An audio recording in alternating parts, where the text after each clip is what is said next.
Rajasthan police कल्याण परिवार समिति की साधारण बैठक का आयोजन आमेर के रजवाड़ा दिल्ली रोड में आयोजित की गई। इसमें पुलिस महकमे से रिटायर्ड अधिकारी कर्मचारियों ने हिस्सा लिया। कार्यक्रम के दौरान पदों की नियुक्तियां भी की गईं। इस बैठक का संचालन हांडीपुरा आमेर निवासी अहमद खान ने किया। कार्यक्रम में retired DSP, SP, SSP, inspector, sub inspector, दरोगा सहित अन्य पुलिस महकमे के पदाधिकारियों ने हिस्सा लिया। इस बैठक का आयोजन क्यों किया गया और इस समिति का मकसद क्या है, इसे जानने के लिए क्यूपी न्यूज़ ने बैठक में जाकर उन पदाधिकारियों से बात की जो रिटायर्ड पुलिस परिवार के कल्याण के लिए कार्य कर रहे हैं। तो उन्होंने रिटायर्ड पेंशनर को किन किन परेशानियों का सामना करना पड़ रहा है, अपने परिवार को संभालने के लिए और अपने हक के लिए कितने साल से लड़ाई लड़ रहे हैं। जबकि बातचीत के दौरान पता चला कि उन्होंने 2008 से लेकर के अब तक जितनी भी सरकार रही सबके आगे अपनी मांगे रखी, फिर वह चाहे सरकार भाजपा की हो या कांग्रेस की हो, लेकिन किसी भी सरकार ने उनकी बातों पर ध्यान नहीं दिया। हार करके उन्होंने अब अपनी ताकत को और बढ़ाने और इस लड़ाई को और आगे लड़ने का निर्णय किया है। अब तक उनकी समिति में 3000 से ज़्यादा लोग जुड़ चुके हैं। बातचीत के दौरान आगे उन्होंने क्या कहा, आइए जानते हैं। जयपुर से अरशद वारसी के साथ सालिम बसरी की रिपोर्ट। नाम हमें इंट्रोडक्शन दीजिए। मैं विनय कुमार गुप्ता, पूर्व अध्यक्ष राजस्थान पुलिस परिवार कल्याण समिति।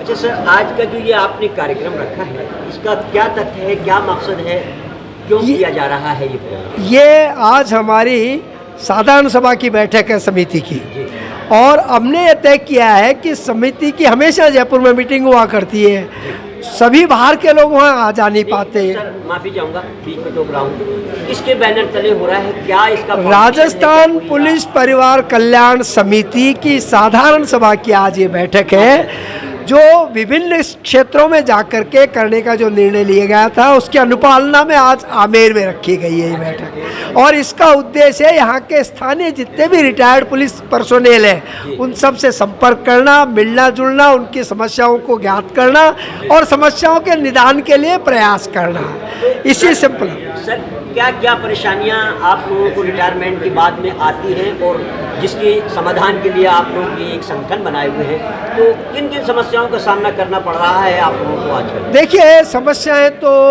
रिटायरमेंट के बाद में हर महकमे में बहुत सी होती हैं। पुलिस महकमे में कुछ विशेष तरह की समस्याएं होती है। पुलिस महकमे में आदमी एक जगह नहीं रहता, जगह जगह उसकी तैनाती रहती है। उसका सर्विस रिकॉर्ड कंप्लीट होना चाहिए टाइम पर, उसकी सारी एंट्रीज कंप्लीट होनी चाहिए, पीएफ, ईएसआईसी, इन सब की एंट्रीज होनी चाहिए, जिससे वो समय पर पेंशन केस फाइनलाइज होकर उसको पेमेंट मिल जाए। तो इन सर्विस बहुत लोग ऐसे होते हैं जो ये सब काम पूरा नहीं करवा पाते। कुछ तो जगह जगह पोस्टिंग्स की वजह समझ लो, कुछ केयरलेसनेस की समझ लो, या कहीं सहयोग नहीं मिलने की वजह से अधिकारियों और कर्मचारियों का जो जिनसे करवाना होता है उनसे सहयोग नहीं मिलने से अधूरा रह जाता काम। इसलिए उस सब के लिए इस संगठन की आवश्यकता है कि संगठन अपने लेवल पर इंडिविजुअल्स जिनकी समस्याएं हैं उनको दर्ज करे और संबंधित अधिकारियों से, चाहे पुलिस अधीक्षक हो, आईजी हो, डीजी हो, जो भी संबंधित अधिकारी उनसे मिलके उसका निदान करवाएं। किसी की फैमिली पेंशन की प्रॉब्लम है, किसी माइनर्स की प्रॉब्लम है, पढ़ाई संबंधी समस्या है, विशेष अनुदान की आवश्यकता है। पुलिस परिवार के रिटायर्ड कांस्टेबल से लेकर एडिशनल एसपी तक और सेवा में जो हैं कांस्टेबल से लेकर एडिशनल एसपी तक, उनकी समस्याओं का, उनके परिवारों की समस्याओं का निदान करना ही इस संस्था का उद्देश्य है। और उन्हीं की तरक्की और उन्हीं की समस्याओं के निदान के लिए संगठन 2008 से आज तक कार्यरत है।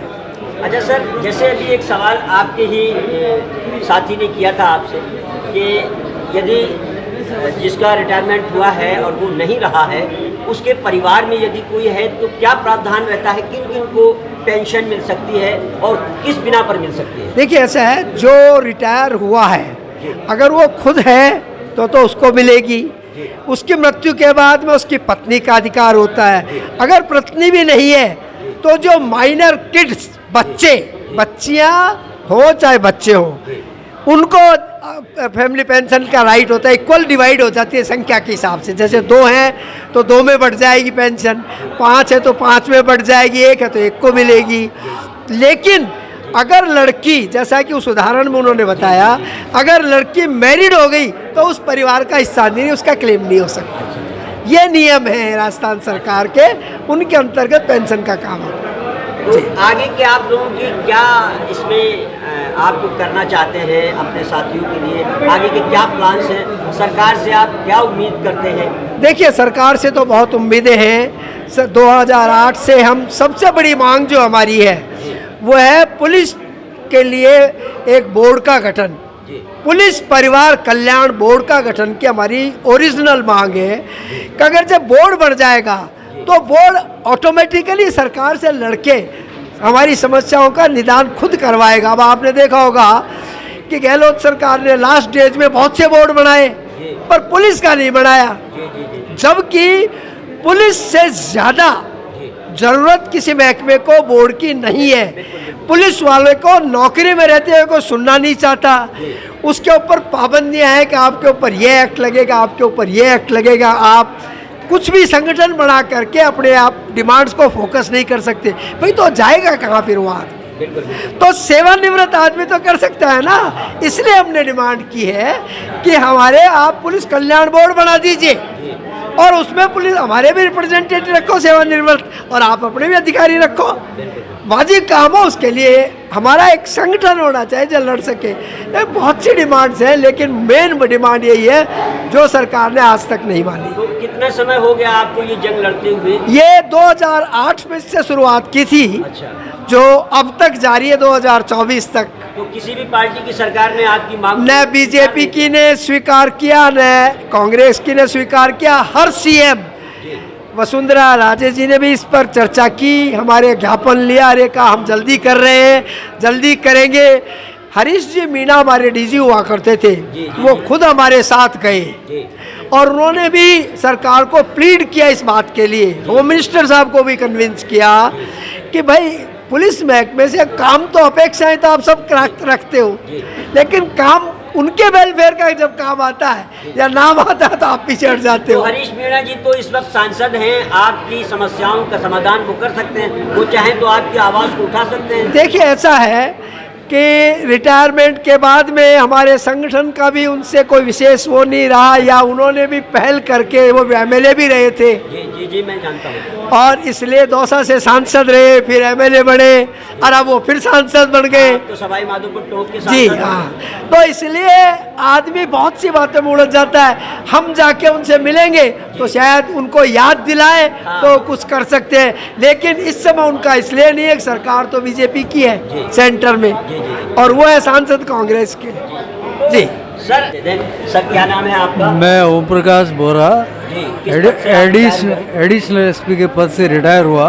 कहाँ से? मैं जयपुर सीआईडी से रिटायर हुआ हूँ। और जी सर। भरत किशोर, एडिशनल एसपी रिटायर्ड, 2002 में रिटायर हो गया था। अच्छा। एंटी करप्शन से रिटायर हुआ। एंटी करप्शन से रिटायर हुआ, यही जयपुर से। सर आप किस पद से रिटायर हुए हैं, क्या नाम है? मैं उमेश भारद्वाज हूँ, एडिशनल एसपी के पद से रिटायर्ड हुआ हूँ। अच्छा। और अब इस संगठन में सबके साथ मिलकर के कार्य कर रहे हैं। जी सर। अध्यक्ष साहब। भंवर सिंह शेखावत, जी रिटायर्ड एडिशनल एसपी। जी किस पद से रिटायर हुए हैं आप? Additional SP. कहाँ से? जयपुर से। अच्छा, आप अपने संगठन के लिए क्या करना चाहते हैं? क्या आपकी कोई ऐसी दिल की ख्वाहिश है जो अपने साथियों के लिए, अपने लिए कुछ करना चाहते हैं? हाँ बिल्कुल, हम लोग सारे मीटिंग में, जैसे आज आम सभा हो रही है, साधारण सभा हो रही, उसमें तय करेंगे, लोगों के सजेशन लेंगे और उन सजेशंस के बारे में फिर हम विचार विमर्श करके उन सजेशंस के आधार पे अग्रिम कार्रवाई करेंगे। जी सर। मेरा नाम प्रभातीलाल शेरावत है, मैं एडिशनल एसपी से रिटायर हुआ हूँ, एसओजी जयपुर से। 2021 में रिटायर हुआ हूँ।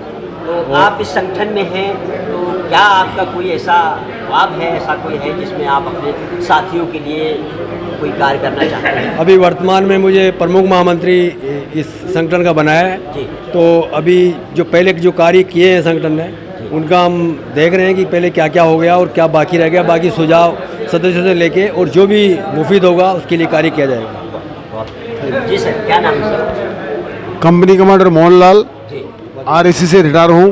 अच्छा 31 जनवरी 7 को रिटायर हुआ हूँ, अच्छा सर, जयपुर से? जयपुर से ही। अच्छा, आप इस संगठन में किसी पद पर हैं? हम तो वो बना रखा है, उपाध्यक्ष वगैरह बना रखा है, उपाध्यक्ष बना रखा है। बाकी सभी अच्छे, हम तो चाह रहे हैं भाई सभी के लिए अच्छा काम हो। जी जी, बहुत बढ़िया सभी। जी sir. Gopal Sharma, retired additional SP, यहाँ जयपुर से रिटायर हुआ हूँ, पुलिस हेडक्वार्टर से। एसपी से आप कर रहे जी। हैं, वेरी गुड, बहुत शुक्रिया। जी सर। मूलचंद, मेरा नाम मूलचंद मीणा जी है। सर। मैं कांस्टेबल से भर्ती हूँ और DYSP से मैं रिटायरमेंट हूँ।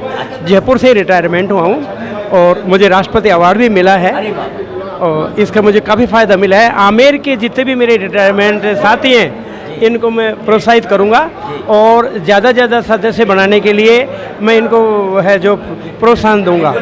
और हाँ, और दिल से लगी है। आमेर की तरफ से मैं ये विश्वास दिलाना चाहूँगा कि हमारे जितने भी ये बैठे रिटायरमेंट कर्मचारी वो सभी से जुड़ेंगे और इसकी जो भी समस्या होगी वो हमारे अध्यक्ष तक पहुँचाएंगे और इनकी सब समस्याओं का हम निराकरण करेंगे।